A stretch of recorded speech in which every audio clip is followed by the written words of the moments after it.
Здравейте! През нощта над по-голямата част от страната времето ще бъде ясно. Временни увеличения на облачността се очакват главно над северните и източни райони, където на отделни места ще превали краткотраен дъжд. Минималните температури ще бъдат между 10 и 15 градуса, в София около 11 градуса.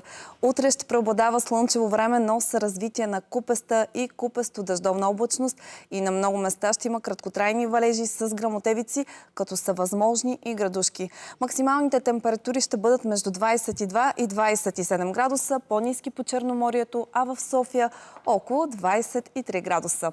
В планините също ще превали и прегърми, а по най-високите върхове на Рила и Пирин вятърът ще бъде умерен до силен от запад и югозапад.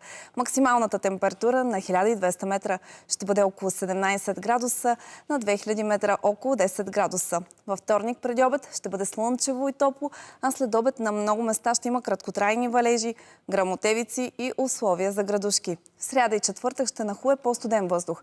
Температурите ще се понижават, а облачността ще бъде по-често значителна и на места ще превали. В петък времето отново ще се затопли и ще бъде слънчево, с кратки следобедни превалявания, главно в югозападните райони.